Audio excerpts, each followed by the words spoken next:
Olá, pessoal, mais um episódio no ar do Plástica na Real. Eu sou Irene Dyer. Eu sou Gisela Pontes. E eu sou Bárbara Machado. E o assunto hoje é bastante atual. A gente vai falar sobre o momento hormonal e as famosas. Sei que Isabela não gosta muito, mas as famosas canetas emagrecedoras, que são os medicamentos que entraram no mercado com a finalidade de perda de peso. Sim, qual o limite entre o uso consciente, o uso médico e o uso apenas com objetivo estético, os efeitos que esses medicamentos podem ter no pré e no pós-operatório?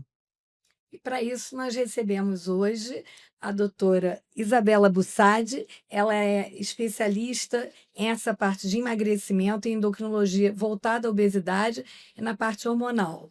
Bem-vinda, Isabela. Muito bom ter você conosco. Obrigada, gente. Um prazer a gente poder ter esse espaço para conversar sobre um tema tão relevante, tão atual, né? Então, Irene, Bárbara, Gisele, todos que estão aí assistindo a gente, acho que vai ser uma troca bastante enriquecedora, né? E trazendo ciência para o dia a dia, que é muito o objetivo, né, aqui do nosso bate-papo.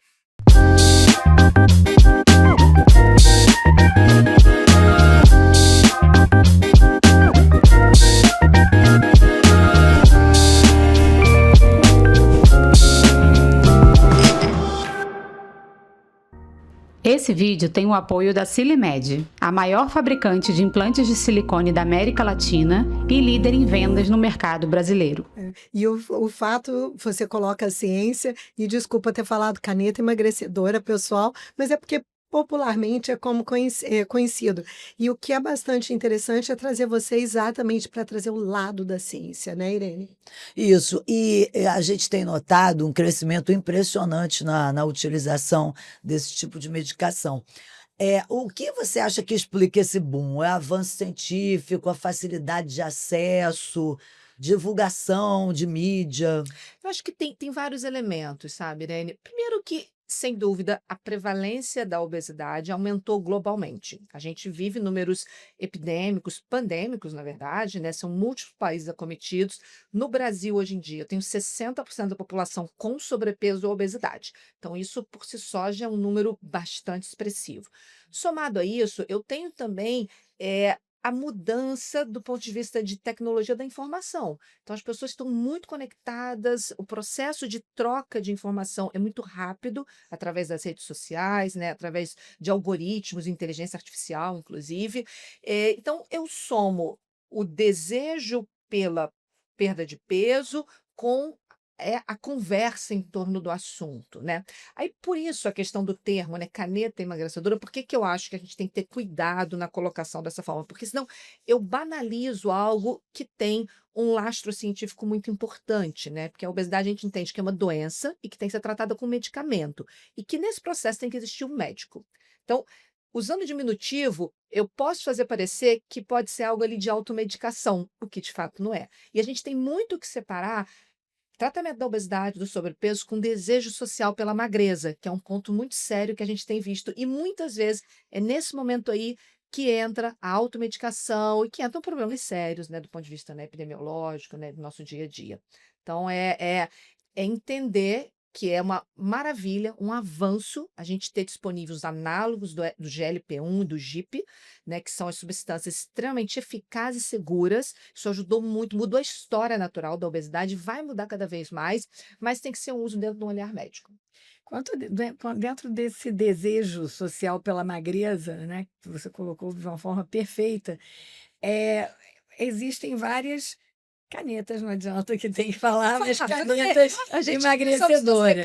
mas a gente E essas canetas, atualmente, algumas estavam em falta no mercado. Sim. E fizeram vários pacientes, isso eu pude comprovar aqui no consultório, vários pacientes terem uma busca para outros tipos de medicações, medicações manipuladas, medicações similares ao que Ao que a existe, original né, é o na que indústria. existe no mercado, o que existe na indústria. E como é que isso é seguro? Como é que não é? Como é que isso funciona? Tem se visto algum tipo de complicação contra isso? Quer Sim. dizer, o que que também tem as clínicas de aplicação, Perfeito, né? perfeito, Gisela, excelente a sua colocação. A gente tem duas moléculas, a semaglutida e a tirzepatida. São duas moléculas protegidas por patente. eu tenho os nomes comerciais para os dois. A semaglutida, são 3 nomes comerciais, Rybelsus, a semaglutida oral em comprimido, Ozempic, é a semaglutida injetável, caneta de até 1 miligrama, indicação de bula para diabetes, e o Wegovy, tratamento da obesidade, também semaglutida injetável até 2,4. Então, 3 semaglutidas.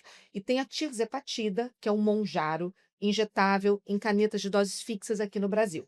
Então, essas são as medicações aprovadas pela Anvisa, pelo FDA, pela Agência Regulatória Europeia. Essas são as medicações que sofrem uma contínua fiscalização. Tem que ser transportada em ambiente, armazenada em ambiente refrigerado, você tem controle de qualidade, você sabe exatamente o que tem dentro, protegidas por patente. O que começou a acontecer? Justamente por serem medicamentos altamente eficazes, e as pessoas percebem que é eficaz, porque realmente a gente vê as pessoas emagrecendo, né? Na prática, a gente vê as pessoas emagrecendo. Então, essa busca desenfreada. E aí, um comércio ilegal de manipulados. Os manipulados, usando o princípio ativo, eles não são, principalmente os comercializados em larga escala, eles não têm uma aprovação do ponto de vista científico e de agência regulatória. Existe aqui no Brasil uma brecha, que é a farmácia de manipulação fazer, em situação de exceção, uma dose pequena de manipulado, mas é totalmente diferente de abrir uma empresa de tirzepatida e vender em larga escala sem existir uma validação, né, científica por trás. Então, aí entrando num tema de aplicação em clínicas, isso também vai contra a regulamentação das agências regulatórias, né? Então, o medicamento para ser usado é Mounjaro, Wegovy, Ozempic, Rybelsus. E até uma coisa interessante, né? Que no passado era antiético a gente falar nome comercial de medicamento, né? A gente vem desse momento, né? A gente em congresso, a gente sempre falou o princípio ativo, né? Então a gente agora está andando para outro lugar. A gente hoje em dia está precisando falar o nome comercial para proteger a população. Então eu preciso falar Mounjaro, eu preciso falar, porque se eu falo tirzepatida, dá a impressão que eu estou validando o uso do manipulado em larga escala, o que não é o correto, né? Na verdade, assim, eu acho que as pessoas entenderam essa iniciativa dos manipulados como uma possibilidade de popularizar o uso, que é uma faca de dois gumes em vários sentidos, porque você vê pessoas sem qualquer conhecimento médico sobre o que é isso, mas tão empolgadas com a possibilidade de emagrecer. Gisela até colocou essa questão, reforçando o que você tinha falado de culto à magreza, mas que não é só isso. Tem pacientes que elas chegam porque viram que a vizinha perdeu tantos quilos e ela também está com sobrepeso, muitas vezes lutando há anos, faz exercício, faz dieta, faz tudo e não consegue perder. E de repente chega uma fórmula mágica, né? Porque o que a gente vê é um momento bastante, até eu diria interessante. A gente hoje escuta já o desenvolvimento de 2 novas drogas, né? Que depois você vai explicar melhor isso para a gente, que diante do sucesso que está acontecendo com essas, começaram a fabricação de outras. Mas o sucesso, é importante que a população saiba que ele está também a nível de saúde. E as pessoas estão se ligando nessas medicações no sentido de dizer, emagreci. Não.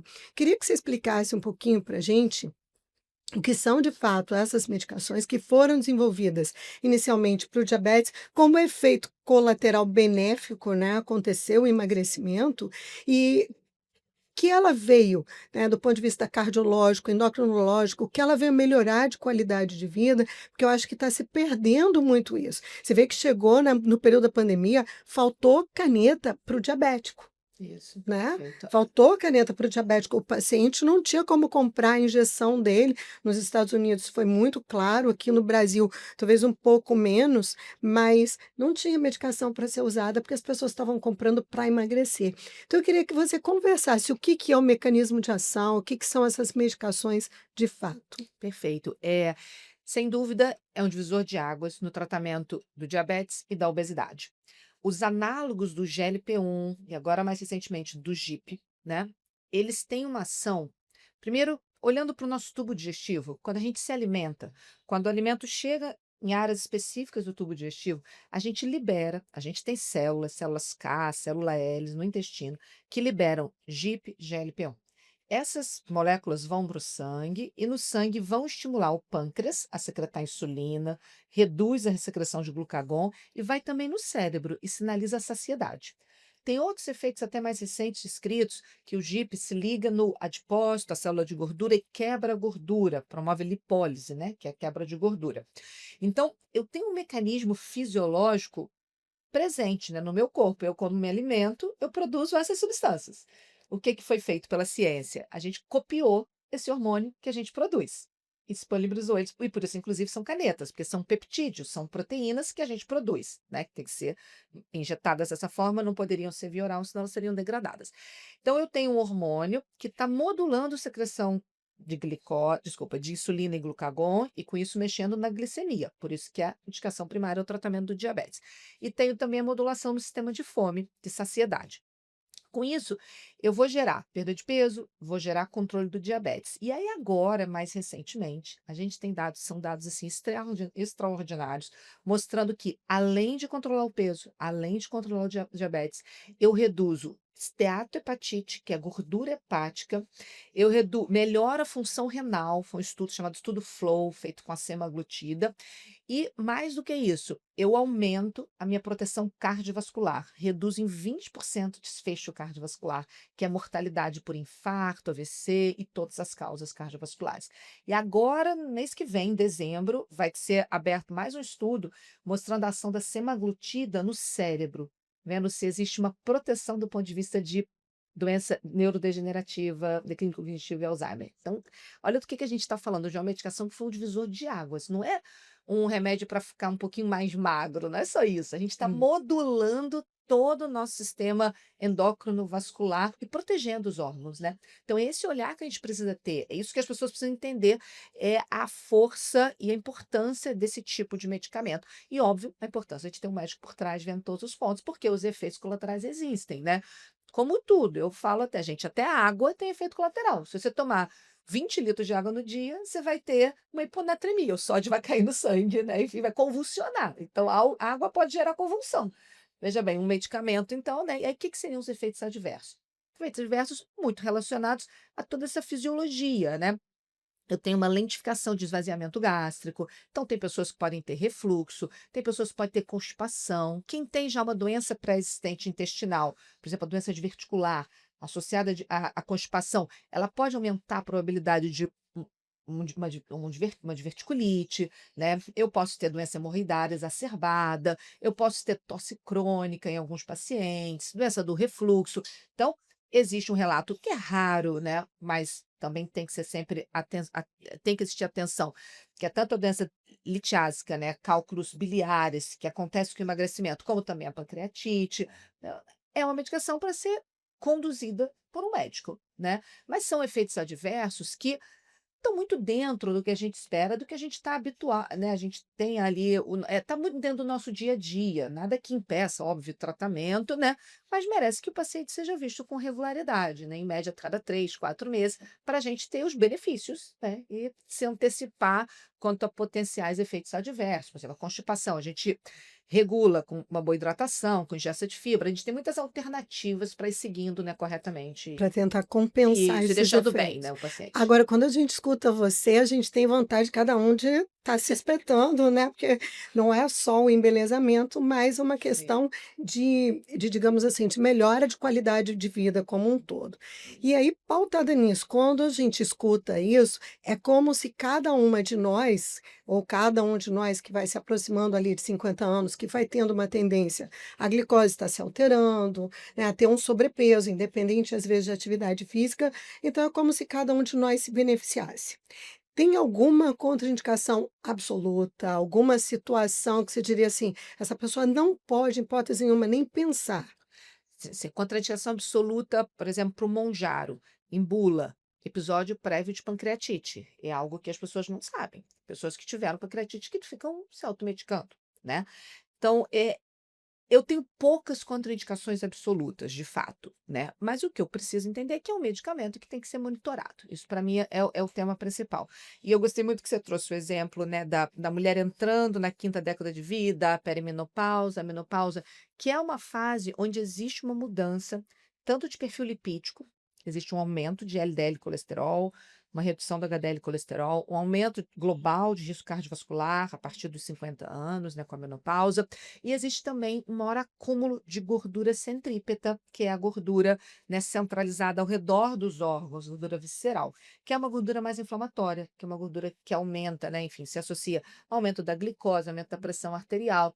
Então, esse é um momento também muito interessante para a gente olhar para um tratamento metabólico adequado para a mulher, né? Então, isso é um tema interessante. Você diria então que menopausa é um momento em que também seria um momento de a gente estar iniciando esse tipo de medicamento? Se houver critério de índice de massa corporal, né, no IMC, sim, sem dúvida. E aí o critério de tratamento seria o IMC acima de 27, com alguma comorbidade, glicose aumentada, como você trouxe, colesterol aumentado, hipertensão arterial, doença osteoarticular, que impede, né, a pessoa de realizar as atividades dela no dia a dia. Então, é muito importante a gente ter esse olhar atento e refinado e tirar aquilo que sempre existiu no passado da culpabilização da mulher e do homem também, né? Você, mas é isso mesmo, entrou na menopausa, vai engordar e vai ficar assim. Tem que cuidar, o colesterol subiu. Mas isso que a gente chama de inércia terapêutica, né? De deixar as coisas irem acontecendo e muito jogando a responsabilidade para o indivíduo como se fosse culpa do estilo de vida dele. Isso é muito importante a gente entender que tem mudanças metabólicas importantes, tem mudanças corporais importantes, tem aumento de risco cardiovascular, de doenças degenerativas importantes, e eu, como médico, tenho que classificar, diagnosticar corretamente e propor o tratamento adequado, né? Seguro, né? Para cada mulher e homem também, né? A gente está falando das mulheres, mas os homens também sofrem um processo parecido, que não é tão intenso quanto a menopausa, mas é a redução progressiva da testosterona a cada década de vida, né? Alguns sofrem mais, outros sofrem menos, mas é um tema importante também para a saúde masculina. O que nós temos observado, né, e que nós estávamos conversando até antes do episódio, é a perda de gordura absurda com a medicação, uma gordura quase subcutânea e uma flacidez imensa, que é muito rápido isso, né? Então, os pacientes eles têm buscado, principalmente tanto para corpo quanto para face, e com uma flacidez que acho que nem talvez em cirurgia em paciente pós-bariátrico não seja tanta flacidez. E nos pacientes daquele emagrecimento. Esse é um tema interessante e novo, né? Bem novo, está todo mundo lidando agora, né, com os dados que estão surgindo. O efeito direto da tirzepatida no adipócito, ele gera lipólise. Então, até que ponto pode existir um maior consumo de gordura subdérmica? Isso está começando a ser estudado em biópsias, né? Os pacientes estão sendo. Ainda os estudos estão muito, muito iniciais. Mas é possível que essa observação, que na cirurgia plástica é muito presente, e na dermatologia também, passe pelo mecanismo de ação específico, além da perda de peso como um todo, né? Uhum. Mas o fato até o momento é que são perdas de peso que a gente está vendo que não existiam no passado. Antes, as melhores medicações para o tratamento da obesidade entregavam uma perda de peso em torno de 7%, 8%. Hoje, eu consigo chegar a 25% com uma medicação. E é uma perda de peso que às vezes acontece de forma rápida. Então, essa mudança de composição corporal, ela é vista de forma muito abrupta. E até por isso é muito importante o médico estar junto, para a gente evitar essa velocidade tão acentuada que não é desejável, porque eu não consigo, numa velocidade tão rápida, implementar uma adequação de estilo de vida. Porque eu quero que o meu paciente emagreça sim, mas que ele não perca gordura subdérmica de uma forma tão intensa, que ele não perca densidade dérmica, que ele não perca sustentação. Eu quero que, junto com a perda de peso, ele comece a fazer um exercício contra a resistência, para hipertrofia, para ganhar massa magra. Eu quero que ele suplemente adequadamente peptídeos de colágeno, né, precursores, os aminoácidos de cadeia ramificada, boas proteínas. Então, eu tenho que ter muito cuidado com a qualidade da perda de peso. Essa qualidade é que é algo que individualmente uma pessoa que está com automedicação, ela nem consegue compreender tudo isso. Então, você vê que vai muito além só dos efeitos adversos da medicação. São os efeitos adversos da perda de peso rápida. Eu gosto de brincar e falar o seguinte, é como se fosse uma Ferrari. Se me desse uma Ferrari para eu dirigir, eu vou bater no poste no primeiro momento. Não tem chance de eu dirigir uma Ferrari, né? Então, a gente está falando de uma medicação muito potente. Então, como que uma pessoa pode achar que vai poder usar corretamente uma medicação. Não vai, igual a gente aqui provavelmente não vai saber pilotar uma Ferrari, né? É parecido com isso. Você acha que é o fim da cirurgia bariátrica? Não, não, isso é uma discussão muito interessante. A gente tem trazido muito essa questão, né? Porque para os super obesos, IMCs, né, que realmente são IMCs acima de 50, né? Não tem dúvida que a intervenção cirúrgica, né? Mas talvez aqueles pacientes que eu precisasse de uma perda de peso de 20%, 25%, eu consiga sim tratar de forma farmacológica. Eu acho que a gente vai realocar melhor essa distribuição entre análogos, né? Medicação injetável, cirurgia bariátrica, né? E níveis de IMC e cirurgia bariátrica. Então é mais uma Essa redistribuição. essa perda aí que você falou por volta de 20 é justamente a que às vezes a gente quer na cirurgia, antes da cirurgia. E Sim, quais sim. são as implicações, assim, no pré-operatório, o tempo que a gente tem que suspender a medicação? Então, como ele causa uma lentificação do esvaziamento gástrico, né? É consenso do ponto de vista de sociedade de anestesiologia, né? A gente suspender, porque eu posso ter resíduo gástrico e isso pode aumentar o risco de broncoaspiração.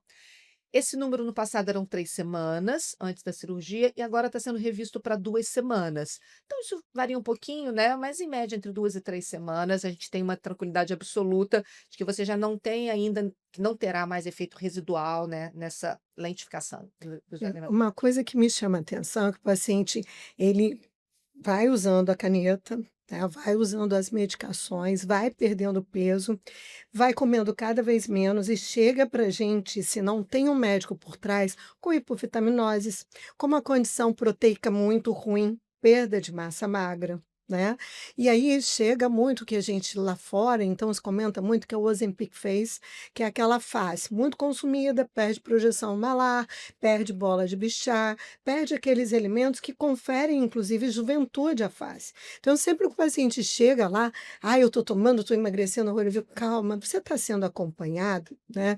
Tem uma pessoa por trás, você está tendo uma nutrição adequada, porque a pessoa fica tão impressionada que ela não tem fome, e ela acha aquilo o máximo, né? Eu não tenho fome, eu não como nada. Eu queria que você comentasse no que isso pode impactar, inclusive o nosso pós-operatório. Porque a gente Perfeito. faz a cirurgia apostando que o paciente tem uma condição nutricional compatível com a agressão que ele vai sofrer. Perfeito, perfeito, Bárbara. Isso para mim é um tema extremamente preocupante. Ingesta adequada de proteínas, macro, né, nutrientes e micronutrientes, né?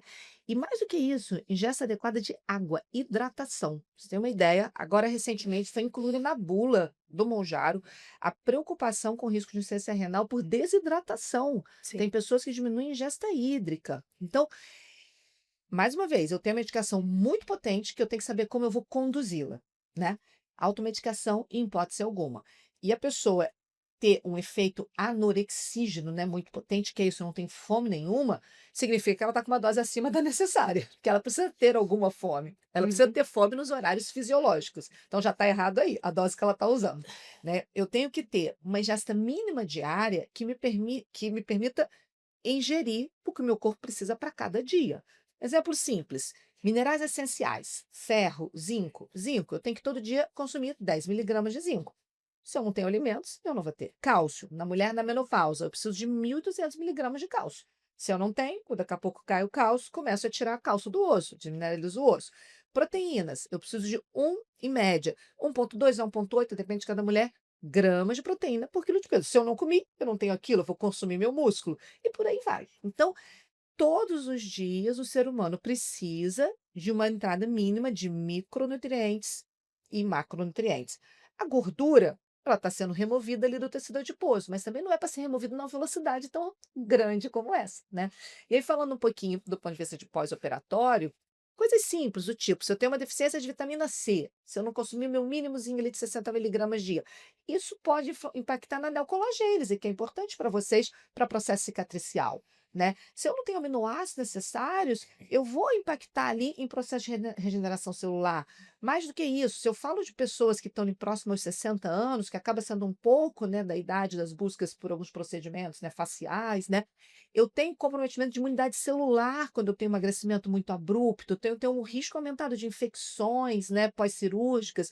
Então, é muito complexo, né? Não é só brincadeira que muitas pessoas acham que é, né? Sair só feliz comemorando a perda de peso. Tem muitas questões por trás que têm que ser analisadas, né? Que vai desde a imunidade, ao processo cicatricial, a perda muito expressiva, até desidratação e, enfim, doença renal, né? Nos pacientes pós-bariátricos, nós observamos nas cirurgias, às vezes, uma dificuldade de cicatrização, a cicatrização é mais hiperemiada, a cicatriz é mais vermelha mesmo. É diferente do que um paciente, às vezes, um paciente jovem, e que normalmente, não, fora de uma cirurgia, num pós-bariátrico, seria uma cicatrização tudo ótimo. Eles fazem um processo diferente. Sim, Até da sim. própria laparoscopia, que eles vêm com aquelas cicatrizes, são cicatrizes, às vezes, mais aparentes do que se vê numa laparoscopia de uma outra causa qualquer, né? É, que a cirurgia bariátrica, ela é um modelo muito bom dessa espoliação muito abrupta, mas eu não tenho controle, porque uma vez que eu faço uma intervenção cirúrgica,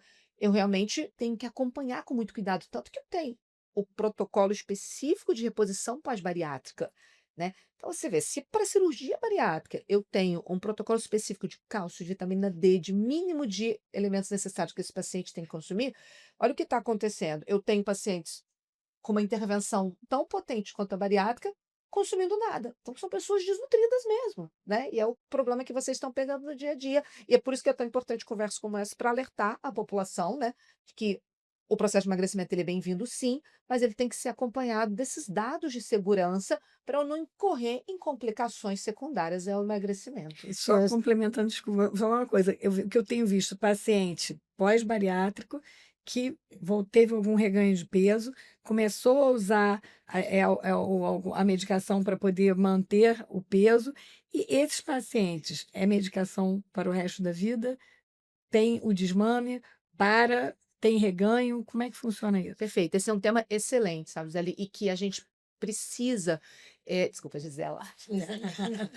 Eu tenho uma amiga Gisele, aí vem automático. Mas, enfim, esse é um tema muito importante que a gente, como médico, tem que trabalhar muito esse preconceito associado ao tratamento farmacológico da obesidade. Existe um grupo de pessoas, não é a população geral, mas um grupo de pessoas que tem herança poligênica para a obesidade, tem múltiplos genes agrupados, são pessoas que são geneticamente suscetíveis e dentro do ambiente abrem o quadro clínico de obesidade. Essas pessoas, elas merecem, devem ser tratadas a vida toda por médico com medicamentos e não podem mais continuar sofrendo o estigma que sempre sofreram, no sentido de que, você não tem força de vontade, você come mais porque você quer, você deveria parar de comer antes da hora, você é isso, você é aquilo. Esse tipo de, né, de comportamento não é mais justificável com o conhecimento científico que a gente tem no mundo atual. A gente sabe que a obesidade é uma doença crônica, multifatorial e recidivante. Então, se eu suspendo o tratamento, é como se fosse a dislipidemia, o colesterol alto, a hipertensão, eu volto a incorrer no peso. Então, esse foi um dos grandes erros históricos no tratamento da obesidade. A pessoa emagrecia, com muito sacrifício, ali seus 15, 20 quilos, chegava no consultório do médico, e o médico falava assim, nossa, parabéns, que bom, você está de alta. Vai para casa, pronto.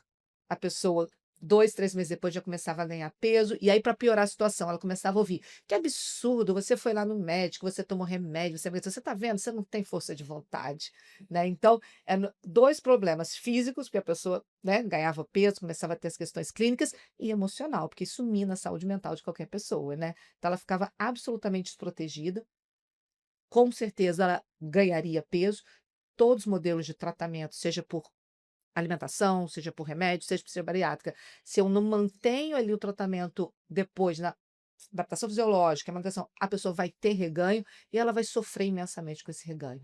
Então, sim, a resposta é, para muitos pacientes, o tratamento é para a vida toda e a gente tem que diminuir esse preconceito que ainda existe, né?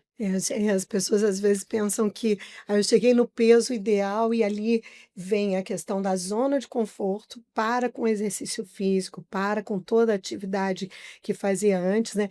O pessoal começa a escutar da família, tipo, não é força de vontade, eu não tenho vontade de fazer força, né?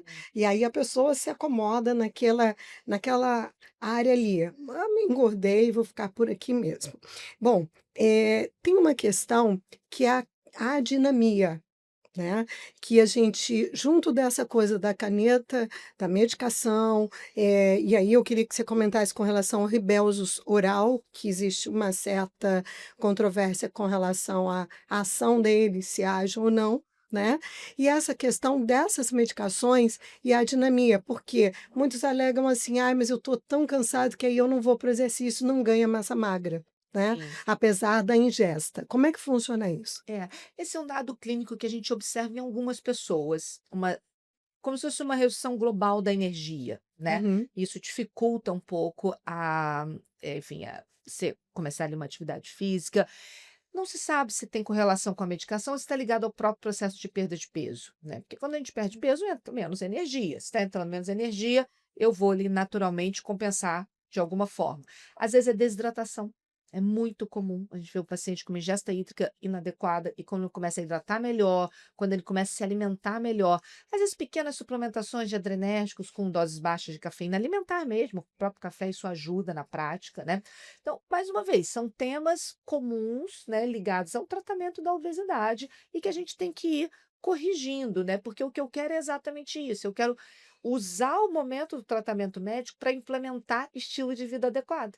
E o exercício, que as pessoas falam assim, ah, eu vou fazer exercício para emagrecer. Não, pelo amor de Deus. Eu vou fazer exercício para a vida, para viver até os 100 anos bem. Então, eu vou fazer exercício para ter músculo, para ter energia, para ter cérebro bom, inclusive, porque esse eixo músculo-cérebro hoje em dia é muito bem estabelecido, né? Quando eu faço exercício, eu libero proteínas que melhoram, inclusive, a atividade do hipocampo, né? Que é a área relacionada à memória recente.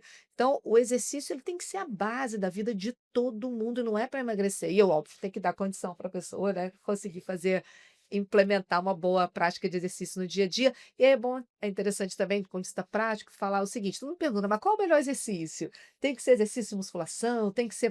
Você fala, gente, o melhor é aquele que você vai conseguir fazer sempre.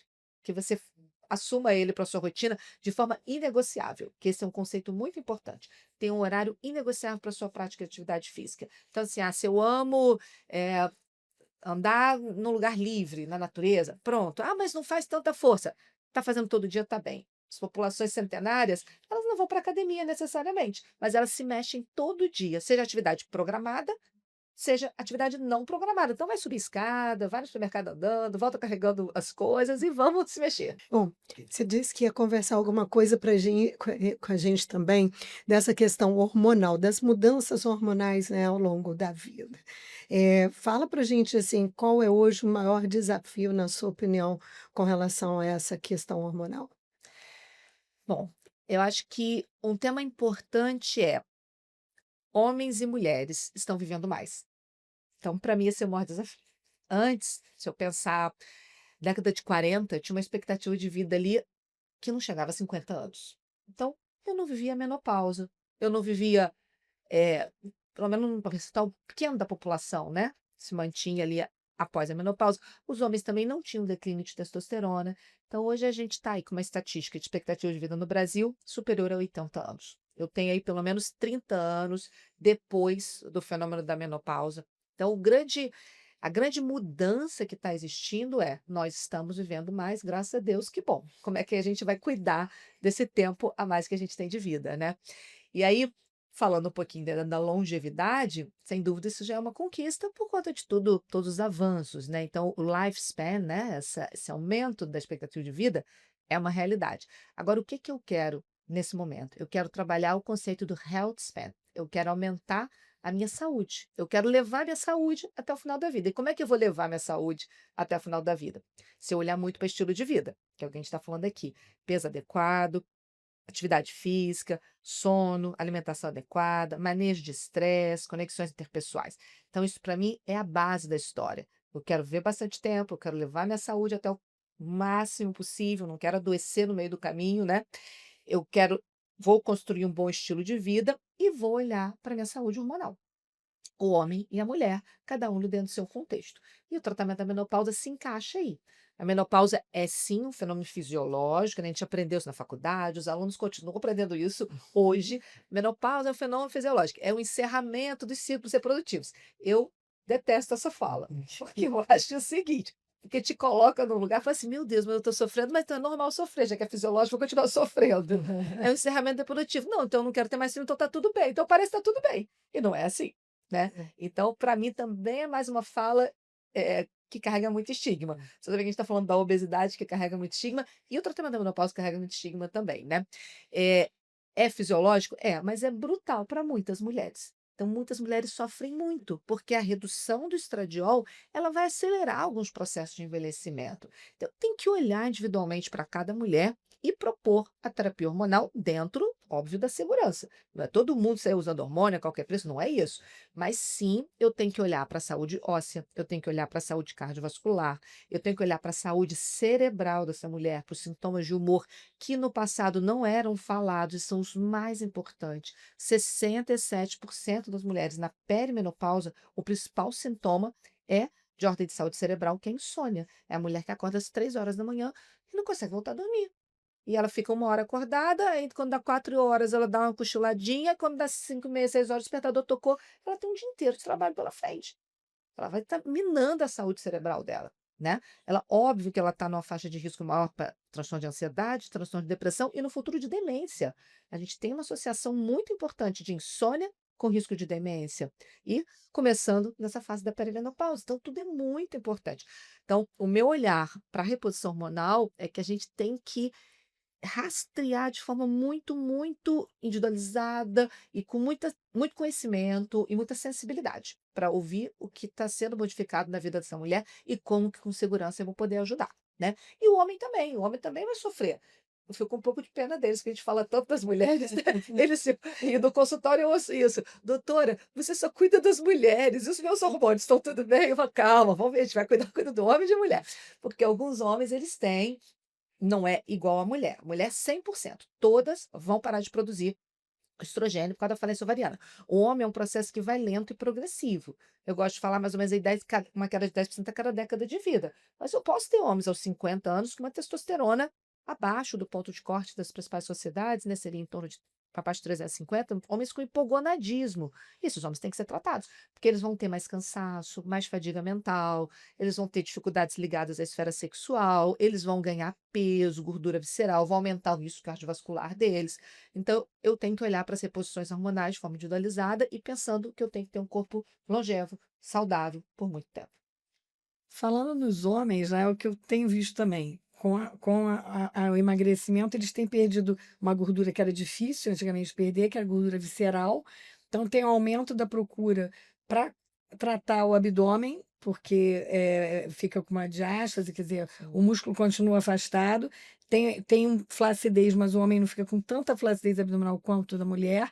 E eles também buscam a parte de reposição hormonal e ficam meio perdidos, eles ficam meio no limbo ali e acabam buscando profissionais, me desculpe, mas não tão habilitados e começam com excesso de hormônio, com bloqueio de eixo, com algumas outras coisas que são observadas e que eu observo muito no pré-operatório, e aí aonde ir, né? Porque o urologista, ele condena o hormônio masculino porque é perigoso, é uma próstata, não sei o quê, como muito ginecologista condena o hormônio feminino.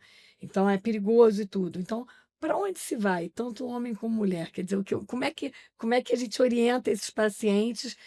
O ginecologista diz que se houver algum problema, o endócrino não tem como ver algum sangramento ou alguma coisa ginecológica. O urologista diz a mesma coisa do ponto de vista de próstata, né? Para onde correr? Perfeito. Eu acho o seguinte, o caminho é o caminho da ciência e da boa prática clínica. Porque com ciência e boa prática clínica, a gente desfaz muito desses discursos mais antigos e mais estigmatizantes. Por que que a gente tem tanto mal profissional prescrevendo de forma errada excesso de hormônios? Porque os bons médicos falam: olha, você não pode fazer nada, aceite que você, aos 45 anos, talvez não possa mais ter atividade sexual, porque você tem síndrome geniturinária, talvez você entre num quadro de depressão e tenha que entrar com antidepressivo, e tá tudo bem. Só que não tá tudo bem. né? Então, falta uma discussão científica mais clara. A gente, na endocrinologia, a gente olha muito para a fisiopatologia, muito para a base dos processos de mudanças fisiológicas. E é consenso de literatura que a reposição hormonal bem feita, ela é segura e é eficaz. Então, o médico que, tanto para o homem como para a mulher. Agora, não é superdosagem. Quando a gente fala reposição hormonal, eu estou falando daquela pessoa que estava aqui, caiu e eu volto para aquele patamar fisiológico. É diferente de você usar, por exemplo, anabolizantes injetáveis em dose suprafisiológica. Mas muitas vezes as pessoas recorrem a isso porque não tem o médico de confiança dele virou as costas para ele, entendeu? E aí ele vai, né? Começa a tomar bomba, né? Começa a tomar coisas erradas. Então, a reposição fisiológica, ela é respaldada pela boa prática clínica. E o acompanhamento, hoje em dia, seja, por exemplo, um sangramento uterino disfuncional, a hiperplasia de endométrio, ele é feito por ultrassonografia, que é prática clínica, né, enfim, dos consultórios de quem trabalha, de quem tem experiência com reposição hormonal. A gente tem hoje em dia os exames sensíveis para mama, eu tenho ressonância magnética, eu tenho tomossíntese, eu tenho até painéis genéticos específicos para definir conduta em relação à reposição hormonal. Foi até um estudo que a gente mandou agora para o Congresso americano, para o Texas, mostrando que algumas mulheres que têm história familiar, e se eu rastreio do ponto de vista oncogenético, eu classifico o risco dela e decido sim ou não em relação à reposição hormonal. Então, aquilo lá, eu tenho uma tia que teve câncer de mama. Pode não. Antigamente, eu falava assim, se você teve uma tia, você não vai poder nunca fazer reposição. Não, não é dessa forma. A ciência não diz isso, né? Então, o que eu acho que a gente precisa é isso, ter conversas cada vez mais esclarecedoras, cada vez mais estudo e atualização. Porque você vê, até um aplicativozinho ali do iPhone não atualiza o tempo todo. O ser humano tem que se atualizar também, né? Então, a gente precisa de atualização todo dia. Tem muito artigo, tem muito dado, tem muita coisa interessante surgindo. E sempre no sentido de trazer qualidade de vida para as pessoas, né? As pessoas viverem bastante tempo e bem, que também não é só viver bastante tempo e bem, né? Senão a gente fica se arrastando pela vida, né? É isso que você coloca da qualidade de vida. Se você não fornece uma reposição hormonal adequada, mesmo que mínima, eu falo que fica incompatível com a vida, porque você começa a se tornar um outro ser, né? Seu comportamento muda, você gera toda uma ambiência nociva, porque vem o mal-estar, vem o mau humor, vem aquela coisa da insônia, e você começa a contaminar todo o ambiente em volta, né? Totalmente em volta. E isso vale para o homem como vale para a mulher. O homem também, se a autoestima baixa, aumenta o nível de agressividade nas discussões. Então, assim, essa questão de reposição é realmente você fornecer uma qualidade de vida no todo. Inclusive, a saúde emocional de todo o contexto do casal, ela depende muito disso, né? Para mim, Bárbara, durante muito tempo ficou a sensação de que os sintomas vasomotores, as ondas de calor, é que deveriam nortear o tratamento. Isso, sem dúvida, está dentro do contexto, óbvio. Mas o que sempre foi muito pouco discutido é exatamente isso. Isso foi um artigo recente agora da Menopause, que é a principal revista da Sociedade Americana, e o título era Eu Não Me Reconheço Mais. As mulheres dizendo o seguinte, eu passei a ser uma outra pessoa. Eu passei a não ver tanta graça na vida, eu passei a não ter interesse nas minhas atividades habituais, eu passei a achar tudo ali, tudo um pouco sem brilho, sem graça, passei a não ter tanto interesse mais na vida. Olha como é potente isso, como é importante a gente ter olhar para isso. Então, a gente precisa, como médicos comprometidos com a boa prática, né, abrir o olhar e a discussão para esse tema e tratar não só onda de calor, mas a saúde mental, que a gente hoje em dia gosta de falar saúde cerebral, né, que a gente soma todos os elementos, que é a saúde cerebral da mulher, né? É importante isso, né? Para todas essas formas de reposição, elas precisam de um endocrinologista para fazer o controle. Que isso é um alerta importante, né, para as pessoas. Ah, o hormônio vai fazer bem, então eu vou tomar. Não, você tem que ir no médico para ele prescrever, analisar os seus níveis hormonais, né? É para avaliar, tudo avaliar a indicação, o benefício. Pesar uma balança, né? Você vai pesar prós e contras para tentar dar uma qualidade de vida sempre maior. Isabela, A gente tem um presente para você. Tá? Obrigada. Obrigada pela participação. A Cilimed é nossa parceira. Obrigada. A Cilimed é nossa parceira nesse projeto. Enfim, Posso abrir? pode, claro. E preparou um mimo para você. A gente espera, assim, que todos os insights que vocês receberam com essa fala Adorei. sirva de alerta, né? Espero que você goste. Adorei, vou usar bastante aqui, ó. Temos aquela vídeo. Ai, Parabéns lembrar pelo sempre projeto, né? né? Projeto muito bacana. E essa troca, né, interdisciplinar, extremamente importante, enriquecedora, assim, a gente está olhando. Eu entendo que a medicina hoje em dia, a gente está fazendo um resgate, né? A gente está voltando a olhar o paciente como um todo. Então, ter vocês, assim, brilhantes cirurgiãs plásticas, preocupadas e atentas com a perda de peso, com hormônio, como que isso vai impactar na recuperação global, no ganho de qualidade de vida das pacientes, né, dos pacientes de vocês, né? Então, assim, eu acredito muito nisso, eu acredito muito no olhar individualizado, mas dentro de um contexto global, vendo todas as vertentes, né, que acometem a saúde humana, né? A Irene, quando desenhou a ideia do podcast, né, ela falava, não, a plástica não é real.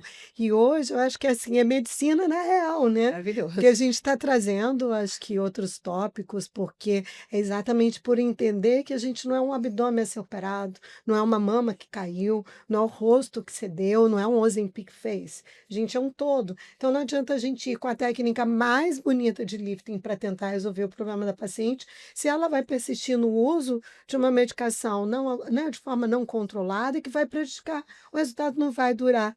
Então, essa é a ideia, né? Que as pessoas se conscientizem das escolhas que estão fazendo. Quando você escolhe um acompanhamento médico adequado, sem dúvida nenhuma, você ganha em todos os lados, né, Irene? Isso. E eu acho muito importante que, como tudo vai impactar no bom resultado da Sim. cirurgia, né? Principalmente a parte de cicatrização, o pós-operatório de um paciente que está psicologicamente equilibrado, até com a reposição hormonal. Então, isso tudo, às vezes, o paciente busca a cirurgia plástica como a solução de um problema que não é exatamente aquele, né?